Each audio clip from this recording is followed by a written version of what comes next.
Good morning, everybody. It is Thursday, July 10th. It is a very, very special day for me. I will explain more about that in just a moment or later in the show. But wanted to first kick us off with another edition of the Spin Zone. I'm your host, Spin Doc. Here we are here on behalf of the Daily Bread Network. If you are not subscribed to us on YouTube, please do so and smash that like button. Helps us get our stuff out there, and subscribing gets you instant access to all of our daily content.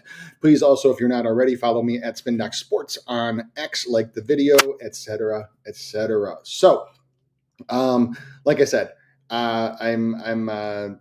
today is a very special day for me, and so I will explain why at the very end of the show today. But it's a day that I'm really, really looking forward to. So more on that in a minute. And also, at the end, after we cover our three pitchers, we will have the second edition of You'll Probably Thank Me Later. I got another guy. I told you, this is the guy that I wanted to present second since I thought about this segment. Bashil Tootin was first. This guy was second, and I already know who I got for third. So that is coming up as well. But this is a baseball show, so we'll be talking about baseball. Speaking of baseball, let's talk yesterday. VIP, all right. And, for those that are in, for those that know me, I'm very transparent about wins and losses. So while we did finish up on Tuesday, last night down a little bit, but still 56.2% win percentage, up 18.94 units on the year. As always, if you want to get into that, please DM me. Please go to Win the Day VIP. We can get you in for a day, for a week, for a month, whatever you fits your fancy. We got all kinds of good stuff coming up, both for NFL and for the rest of the Major League Baseball season. But let's talk about what did we learn last night. What did we learn yesterday is that sometimes, based on, you can read lines and you can find weaknesses in them. You can find things in them, such as Robbie Ray, where it was screaming a pick me line for the under. Sometimes pitchers just go out and pitch, and Mackenzie Gore did that last night. Actually only had 2 strikeouts through his first 54 pitches, and then just went on an absolute K spree. And for whatever reason, the same Cardinals lineup that was laying off of those curveballs in the dirt just started hacking at them. Pegas and Scott at the end, I had pegged for 1 each. They both struck out twice, but the big disappointment was Pozo. He had incredible zone contact, had incredibly good strikeout metrics, and struck out twice, and really was just hacking at stuff. So Gore went over relatively easily after that. And then the rest of it, I talked about how Luzardo, if you got the lineup that you wanted, you would want to go with an over for him. He hit, that was a 7. Cover Kings, I think, gave out the over officially for him as well. But so we were aligned and both hit on that one. Then I'd also talked about, probably wasn't going to have any action on Dylan Cease. I did not. And he went over as well. He was in trouble. In the 5th inning, and they let him get out of it. And it was right after Perdomo hit that grand slam. But they left him in, let him go his normal pitch allotment, and he did pick up 2 more strikeouts late to hit the over. So had no action on that one. So it was kind of like a 1-1-1 thing again. Hit the nail on the head on Luzardo. Did not expect, really didn't expect. Actually, we played Gore under in VIP. Kind of did not expect him to go on that type of K spree, and had no action on Cease. The other thing that, just because we talked about it yesterday, and I know that Andrew asked about it, was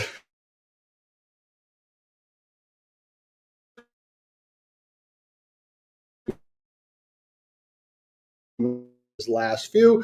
Of course, Bryce Elder goes out and strikes out 7 against the Athletics. And we are going to talk about the pitcher going against the Athletics today. I will get into what I'm thinking on that one in just a little bit.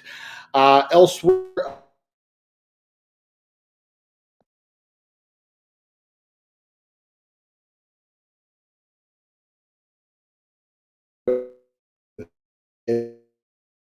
and one that I wanted just to talk about in general was, oh man, Sandy Alcantara, the Sandy man, gets blasted yet again. His ERA is 7.22. He just is not the same pitcher coming back from TJ surgery. I really, really hope that he does, though, because it's really, really fun to watch him when he's got his stuff working. But that is not now.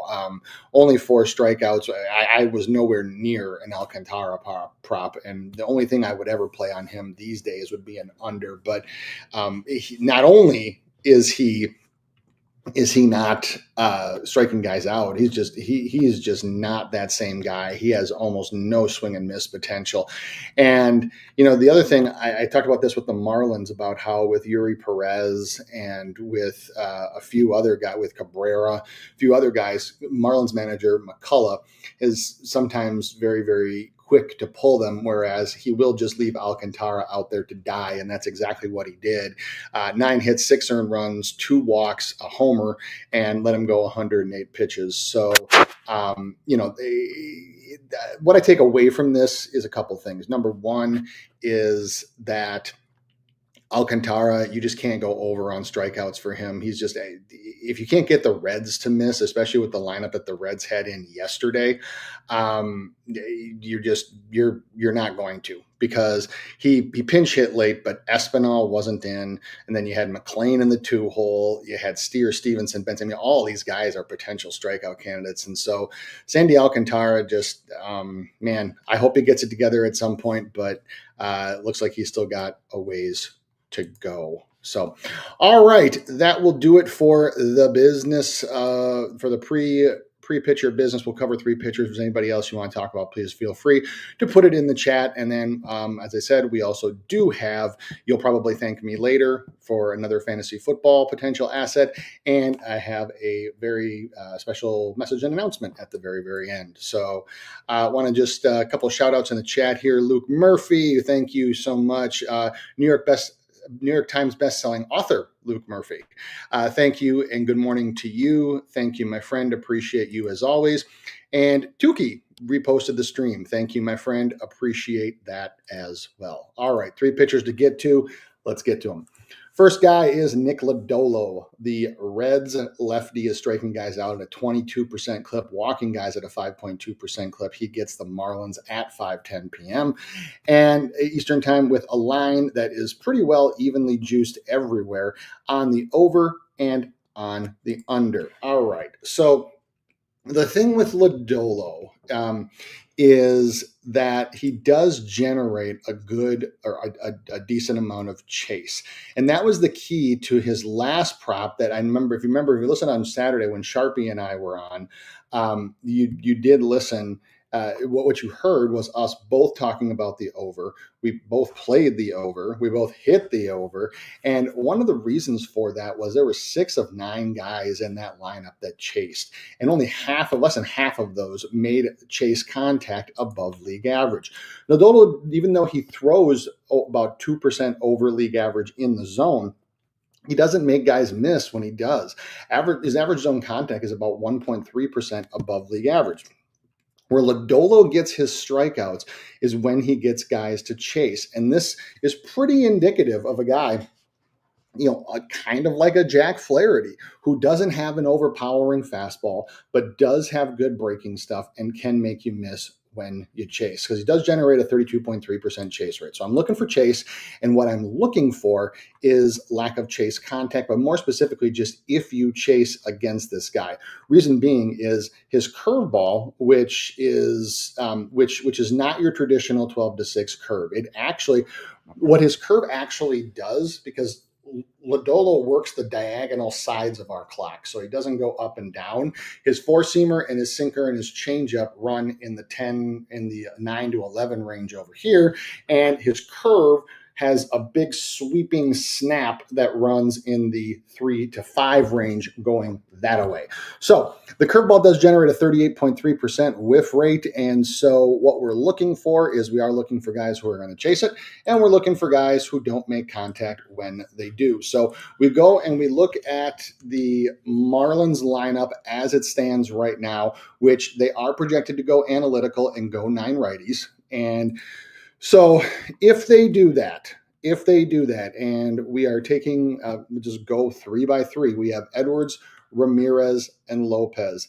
Edwards doesn't chase, makes contact when he does. That's going to be tough. Ramirez chases a lot, makes contact right about league average. That's probably a half or maybe a potential for a strikeout. Otto Lopez does chase, but does make contact when he does. So you got a half. So you probably have about 1.5 between the top three, 1 to 1.5. Next, you go Hernandez, Wagaman, and Norby. This is where it gets fun, is that Hernandez has absolutely horrendous chase contact. He's a kid. He's a young guy, and he's still figuring it out. He's also had some problems whiffing to curveballs. So 37.1% zone or chase contact, which is almost 20% under league average. He has to be marked up for a strikeout.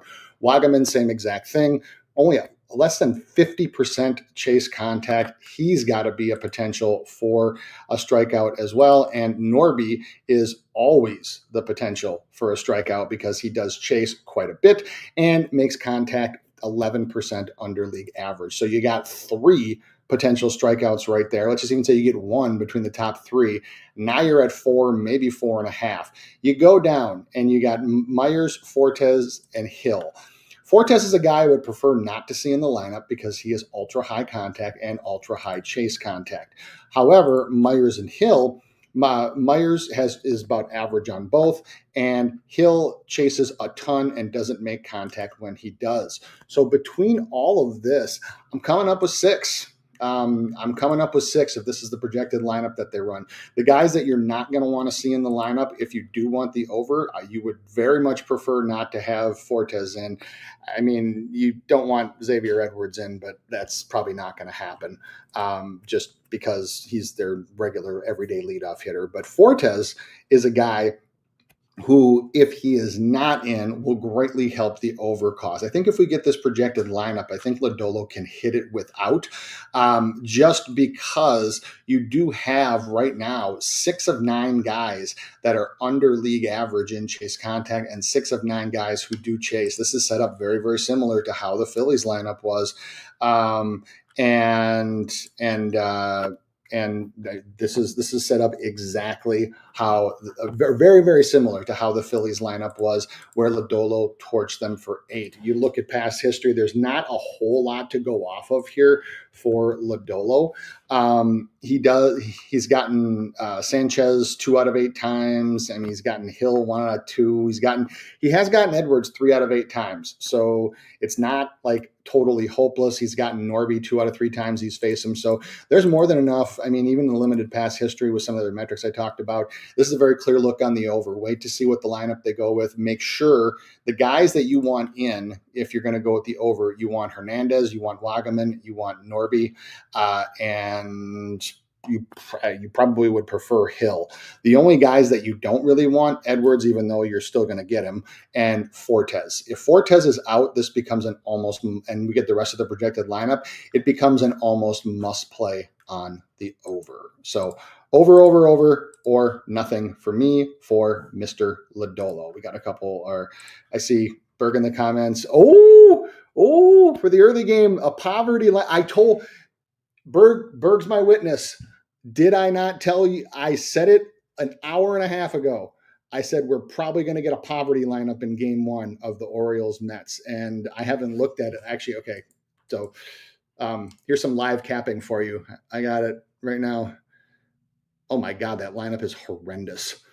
Okay, the Orioles lineup is absolutely horrendous right now. So take that into account for your betting pleasure.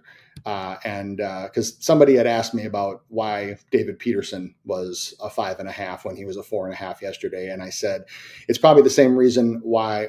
My exact words were, I said, it's probably why they are running Charlie Morton in the first game and running Shigano in the second game, even though Shigano was the one that was supposed to pitch last night, is they want the better pitcher behind the terrible lineup so that not everybody is playing 2 games. And then you do the flip-flop of that where you have the lesser pitcher and the better lineup. But the Orioles lineup is just absolutely dog shit this morning for this first game. My goodness. Okay. Cedric, welcome. Good morning to you, and thank you for joining. And this is Morning Spin, Morning Chat, morning, everybody.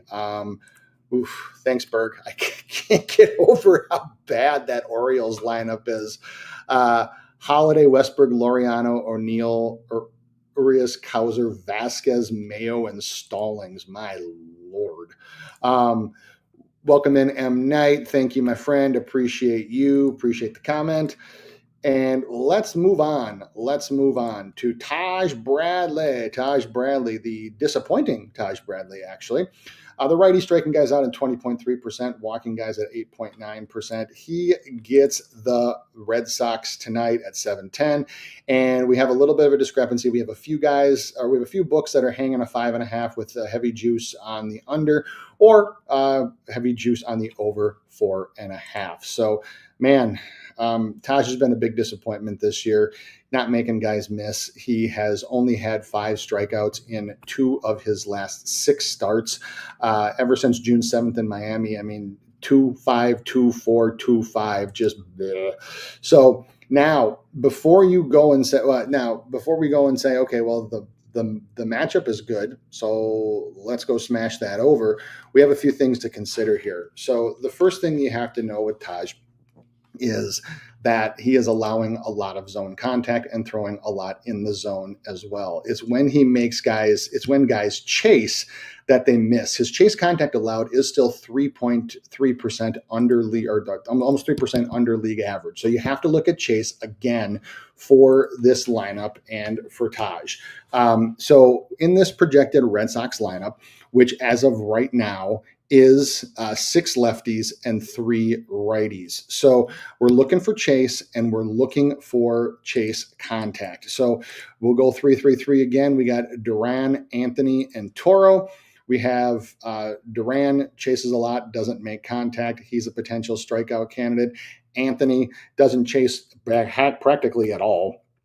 His stats have normalized a little bit because when he came in his first couple of weeks, he was at like 90% zone contact. That's dropped down, come back to earth a little bit. So you got to put him potentially for a half.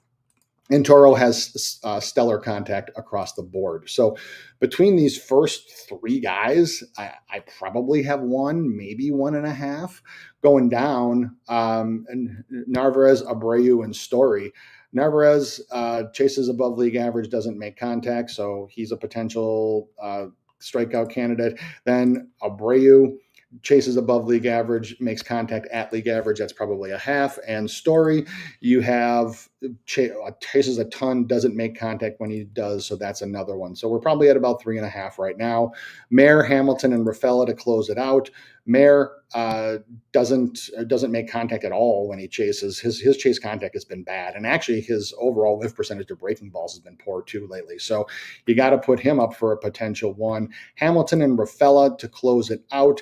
We have Hamilton with average metrics on both, and Rafaela chases a ton and makes contact right about league average. So what I'm coming up with on this one is I'm coming up with that the line is right. So I would for sure not take a 5.5 if this is the lineup. What I would do is I would look to take the heavily juiced over 4.5 and potentially pair it with something else. Or if we get a little bit of relief on the 4.5, I would probably take an over on there. It's really hard to trust Taj Bradley on the road to get 6 strikeouts, especially when you have about half and half for the lineup that chases. You even look at past history as well, and the guys he's faced a decent amount of times. He's gotten Duran 3 out of 12 times, so that's okay. He's gotten Abreu 2 out of 8 times, but a couple other guys like Hamilton 1 out of 5, and then a couple other smatterings of couple plate appearances here and there, nothing too big. So what I'm coming up with Taj Bradley is I am coming up with pretty close to 5 on the dot. And what I don't like about that one is that he has had some blow-ups before, and where he like pitches himself and walks himself out of the game. His hits and walks don't indicate that he will this game, but it has happened before. And the problem that I have is that you're betting on a road pitcher to not do that, who has, and you're also going to pay like minus 155 to minus 160 juice It's a big price to pay. So what I'd rather do is pair Taj with something else than try to squeeze 6 strikeouts out of him, especially for a team just coming in who is also on a back-to-back road trip. So we have Berg saying, I would imagine Yoshida plays since he came back last night. Yeah, he might. He might. Even still, that doesn't really change a whole lot for me because Yoshida, I mean, he doesn't have a whole lot of metrics to go off of this year, but he does have his overall chase rate is very low for his career, and he has 70% chase contact. So if you put him in for one of the chasers, then that would further my belief that 5 is probably the max that we're looking at for Taj on this one. Welcome into Nicholas Harris. Thank you so much for joining. Appreciate you, my guy. Cover Kings 4-0 yesterday. Welcome in. That's awesome. And 1 unit on Strider, over 4.5 hits allowed. That's a good segue. That's a good segue because we're going to talk us some Spencer Strider. Spencer Strider, the righty, striking guys out now at a 27.6% clip, walking guys at a 9.2% clip. He gets the Athletics at 9:05 p.m. Eastern time tonight, and his line opened in some places at an absolutely rocketed sky high 8.5. It's come down to 7.5 in a few places, and quite honestly, I'll just start off by saying 8.5 is just too high for Strider at this point. It sounds weird to say, even given the opponent, but I don't like 8.5 lines in general. I especially don't like them for road pitchers, and I don't like them. And I've said this over and over and over again. When you get 8.5 or more, because like DeGrom has gotten a 9.5 before. There have been a few other pitchers that have gotten 9.5s before. Strider's had it once, but nothing can go wrong.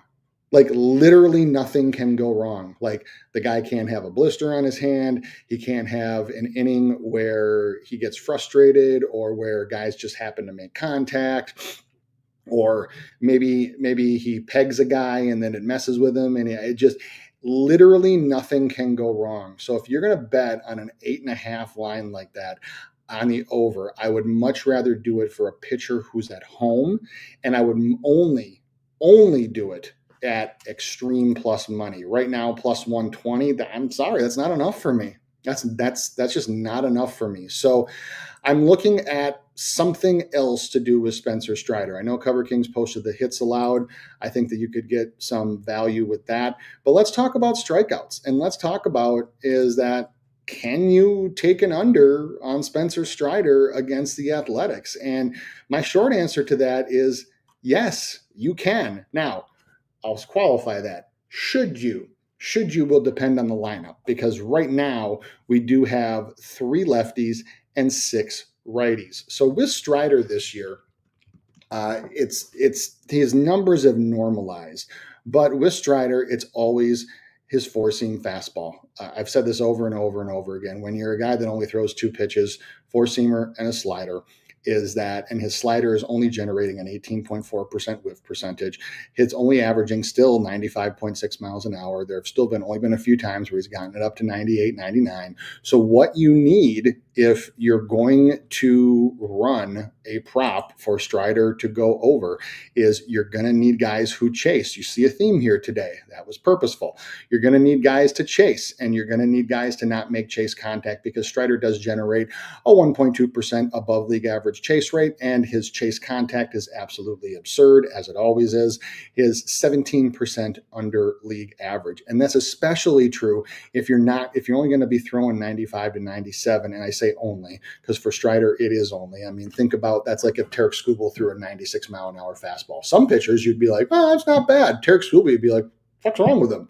Like, that's just who he is. So when he's only throwing 95 to 97, then that's not really making guys miss, as evidenced by the whiff rate. So you need guys to chase the slider, and you need guys to whiff to the slider. So we're going to go, and if we do 3-3-3, we have Butler, Wilson, and Rooker to start.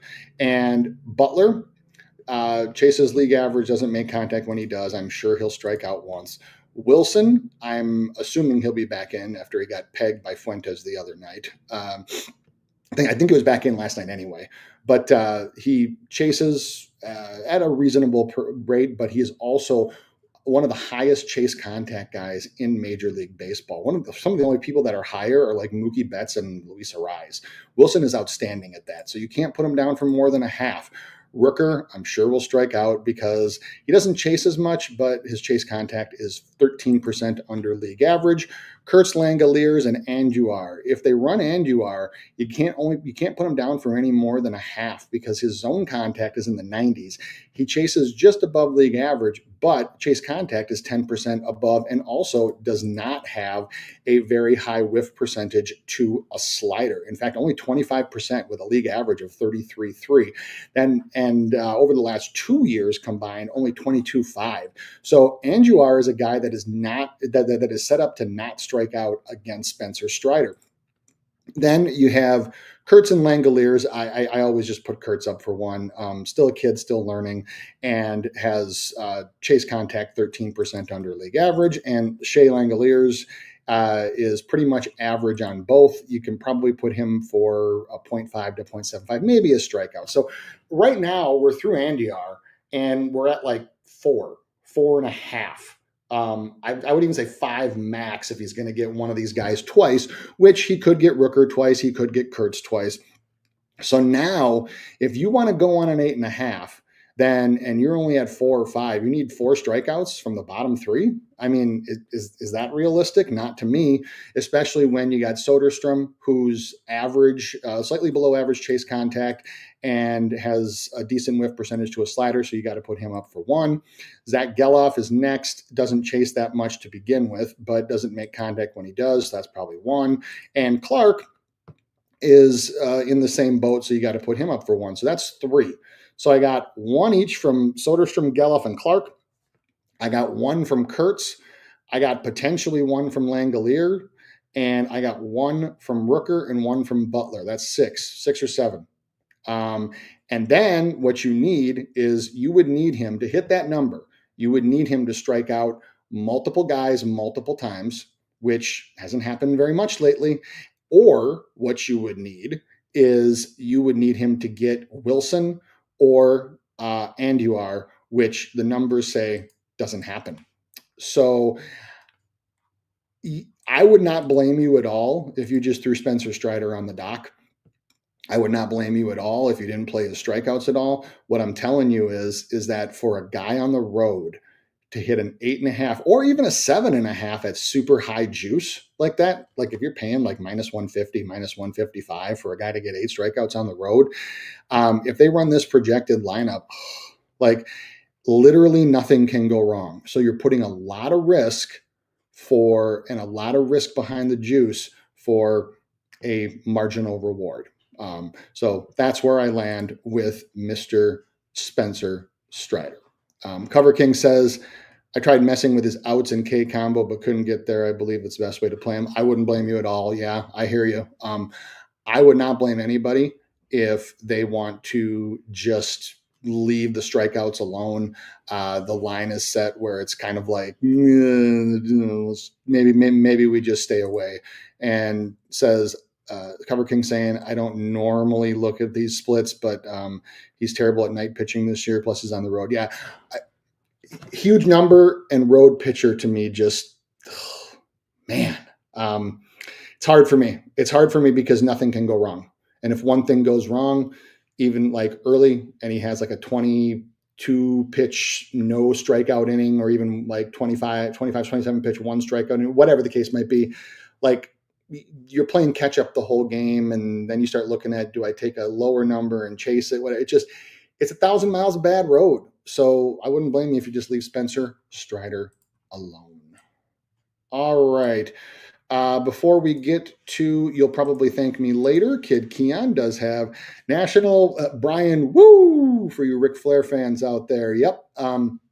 If you're playing Woo, you're playing the over only, I think. First of all, he's been on a tear when it comes to strikeouts. And what I really like about Brian Woo is that he's just not afraid to attack people in the zone. He will attack, and he will not, he just doesn't He just does not deviate from that plan. It's just attack, attack, attack, in the zone, in the zone, in the zone. And I'm going to come at you and here hit this. And his fastball has great location. He's got pinpoint accuracy on his pitches. Love me some Brian Wu, but if you're playing him today, you're playing the over. All right. Let's talk about You'll Probably Thank Me Later, the new fantasy football segment. Last week, we talked about Bashil Tootin, and this week I got another guy. And again, this segment is not about the guys that, like talking about like, oh, draft Jamar Chase. Well, duh. Like draft Saquon Barkley. Duh. Like that's not what this is about. This is about guys that I have found to be very undervalued, very underbuzzed is a term that I use, but it's not really. It's just like there's just not a lot of juice from him in where your fantasy league mates are probably getting their information from. That would be CBS Sportsline rankings, ESPN rankings, magazines, stuff like that. People who they profess to be fantasy experts, and quite honestly, they're probably okay. But I talked last week about what my problem is with things with publications like that. It's not current, it's not relevant. It factors in past seasons and past averages. It's kind of like when people bet trends on props, is that every now and then you hit, but there's a whole bunch of stuff that you miss. And so this is a guy who a lot of people wrote off as a bust, and we're writing off as a bust, and some people still are. And he's a kid that I think has a ton of potential and is stepping into now a really, really good situation. He had an absolutely horrendous start to last year, but got much better as the year went on. And there's been all kinds of positive reports about him in the offseason. So who am I talking about? I'm talking about Carolina Panthers quarterback Bryce Young. And yes, it's that Bryce Young. So let's talk about Bryce Young. Well, after after his start for last year, you obviously know he was just horrendous. Let's just not even sugarcoat it here.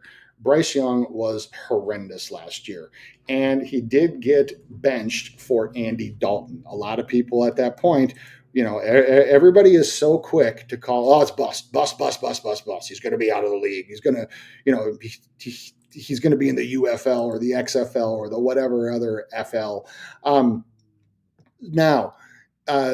In those first couple games, first two games, Young had 245 passing yards, no touchdowns, 3 interceptions.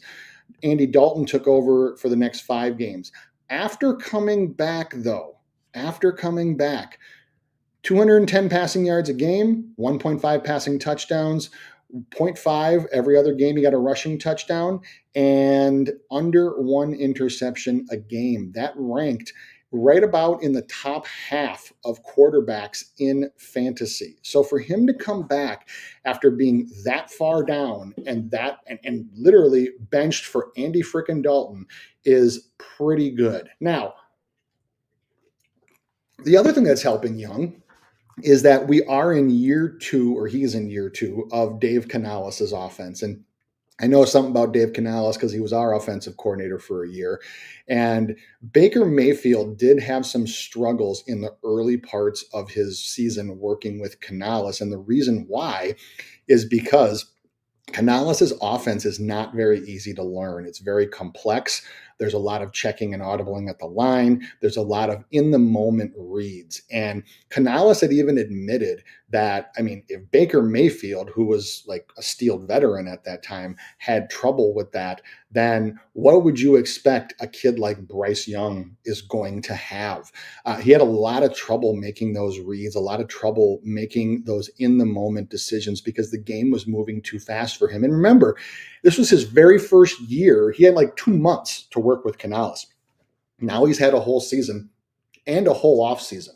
And so what's happening now, and what you saw over the latter part of 2024 is him really getting into the guts of that offense, adding more adding more routes, more options, more potential for him to just tuck the ball and make the decision to run. Because for all of the jokes that Mike can make about, like, he can't see over the line because of his height, is that the kid does have a ton of athleticism and he's got a ton of rushing upside. So now that you have this offense in its second year, there's the potential for some blow up games. The other thing that is prevalent with the Dave Canales offense is they're very pass heavy in the red zone.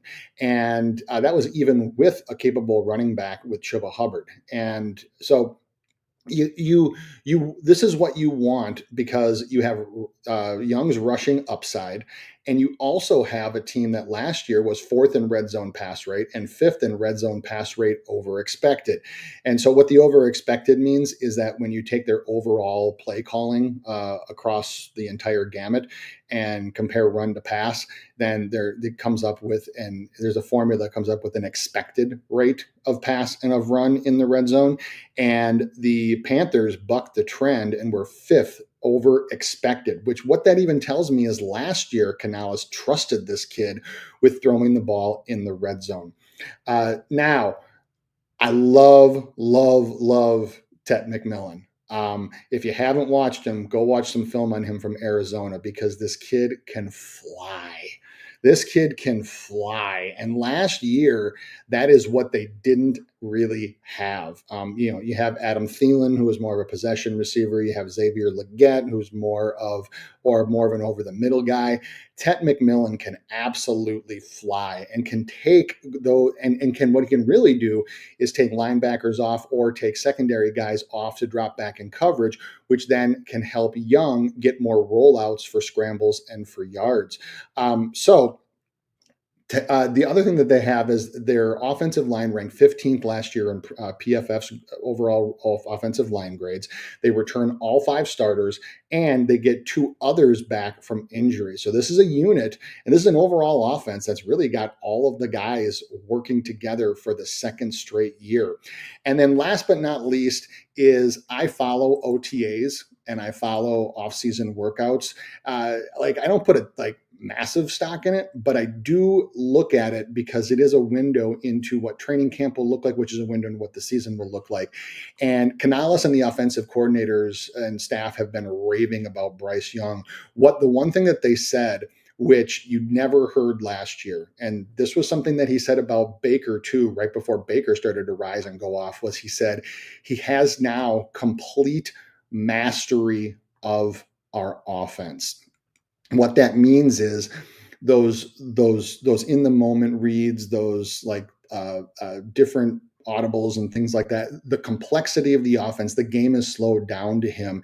And last year, where he came back and Canales scaled back the playbook, was only having Young run a fraction of it, which contributed to the fact that he put up average decent stats. Like it wasn't fantastic, but it wasn't the horrendous stats that his first 2 games were.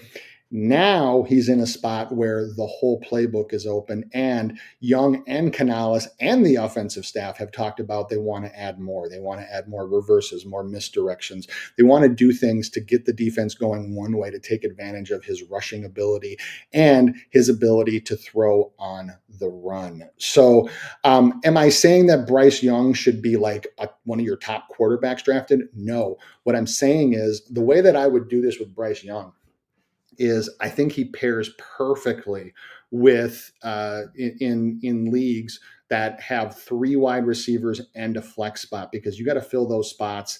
And sometimes you get guys that are putting some really ugly people in those flex spots because they draft quarterbacks high, and then they draft quarterback high, and that's a spot you could use on your flex. So what I would say is that Young is at the higher end of QB2 range, but has the potential to move into low-end QB1. He does have a lower floor, especially in leagues that do punish for turnovers, but he's also got upside. This kid's got upside, and you will see some pop games for them this year because of where they finished last year. Carolina also has a schedule that can be very, very friendly to fantasy from a fantasy perspective. I mean, just games against teams that were in, they have a multiple games that were in the bottom half of defense and fantasy points allowed last year to quarterbacks. Jacksonville would be one. Atlanta would, I mean, they are in the division with the same division as Atlanta. You have, I mean, Saints twice, obviously. You have the Seahawks, and you have, I think the other one, there was one more that was in there. Arizona was another one.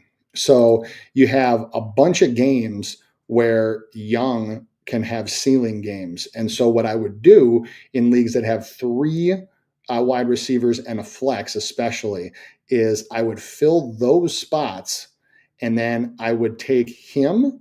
And then there's other guys that are higher floor options that you can pair him with at the QB spot. So you won't get a Patrick Mahomes. You won't get a Joe Burrow. You won't get a guy like that. But you can pair him with a Brock Purdy. You can pair him with a Jared Goff. You can pair him with a Matthew Stafford and play matchups. And on those ceiling weeks, you can start Young, and I think you'll be surprised at his upside. So, um, so, so I would not make him my only quarterback, but what I would tell you is that if you get him with a higher floor veteran, I even think in super, super deep leagues, you can pair him with Aaron Rodgers. And in weeks where he's got a tough matchup, you can put him on the bench, and you can use the floor that Rodgers, or like I said, or Stafford or somebody is going to have. And then against those poor defenses, you can throw him in there and play for the upside. Because if you're in a 12-team league and you're starting 3 wide receivers, 2 running backs, and a flex, it's going to be slim pickings at the end there. And filling those flex spots and those wide receiver spots with talent throughout, and then going with an upside quarterback, is a strategy that I've used over and over and over again successfully. So I do like me some Bryce Young this year. In dynasty leagues, I am going to be looking at him. I am going to be probably in a few redraft leagues. I'm probably going to take him and do the exact same thing that I just mentioned to you. Is that I'll look to get him with a Purdy, a Goff, a Stafford, maybe Aaron Rodgers, probably not though. But like one of those guys, and pair those two together and play matchups off it and stack my team elsewhere. So Bryce Young is, you'll probably thank me later. So I will have another one of these next week, and we'll just keep going. Next week, I'll have another high value guy. Then after that, I'll start getting into some guys who I think, when I say you'll probably thank me later, you'll thank me for avoiding him, because there's 2 guys in particular that I am just staying 800 miles away from this year, unless I can get them like 5 rounds below where their value is, which I know won't happen. So I'm probably going to have no shares of, and I'll explain exactly why for that. All right, let's go to other looks, other sides, totals, etc. What else do we got today? Today, across the diamond, we got a couple money lines that I think that have value. Cubs money line, I think, has a little bit of value. I normally don't like taking juiced money lines on the road. This one's got a little bit. It's lightly juiced. There's enough. The Mets, I think, actually, I think, no, that's game 2. The Mets, I think, can work for both, to be quite honest with you. And the Red Sox, I think, has a little bit of value, and even though that's a little bit of juiced at -108. If you want a plus money line, I think it's not a whole lot out there today. The White Sox maybe, but even that one, it would just be if you wanted the action. Totals looks a little better here. Nats and Cardinals, I do think the over 9 has value. And I also think that the under 9, which kind of plays into the Lodolo thing I told you about, Marlins and Reds under 9 also has some value. All right. Well, today's a special day for me.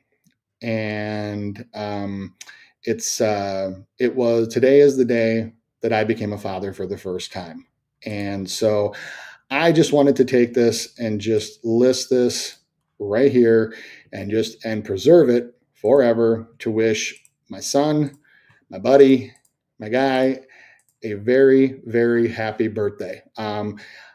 He might be watching up in his room. We're going golfing after this, so he might be watching up in his room. But if he's not, happy birthday to my son, Tony. So proud of the man that he's become. 18 today. So, yes, we're going to celebrate by going to the casino. Be his first trip to the casino. So, mom and dad are going to show him the ropes. And maybe dad's going to show him a little bit of the tricks of the trade for blackjack and poker. So, but just wanted to take this time to end to wish my son Tony, the kid who is now an adult, who made me a dad for the first time 18 years ago today, a very, very happy birthday. And if you're watching, I love you, bud. And we're going to get out on that golf course very, very soon. So happy birthday, Tone, and love you, bud. All right. All right. That will do it for us for today. Again, this show is being brought to you on behalf of the Daily Bread Network. If you haven't yet, please subscribe. Please smash the like button. Please give it a like, a subscribe, a follow, a share. Everything helps. Follow me on Spin Doc Sports. I will be back live tomorrow. If you follow Sharpie, and also if you get a chance. If you get a chance, keep some good thoughts for my guy Sharpie. You know, he's. I think everything's okay. I believe everything is okay, but I know he's dealing with a family situation right now that is something that he's got to take care of. So I will be back tomorrow at I'll have the time ready because I might just go at the normal time that Sharpie does and cover more pictures than usual. So you'll still get a Friday Super Show, and we will go from there. So, but thank you to everybody in the chat. There were just a few more things. I just wanted to say thank you to Uncle Stoner for reposting this stream. JB, the logo saying White Sox, that doesn't surprise me. And also Tukey, yeah, thank you. Yep, like I said, he and I are going to hit the golf course as soon as this show's over. So hi, Mark Water, thank you, my friend, appreciate you. And yes, Cedric speaks the truth. Hit the like, smash the like button, please. We do appreciate the love. Let's go through the chat one more time. Let's go through, and I want to give a shout out to Luke Murphy, to Tukey, to Berg, to Cedric, M. Knight, to Nicholas, Cover Kings, Keon, Uncle Stoner, JB, and Hi Mark Water. Thank you all so much for joining. Thank you for participating. Appreciate all of you, and best of luck in anything that you happen to be tailing today. And we will see you tomorrow. We're out.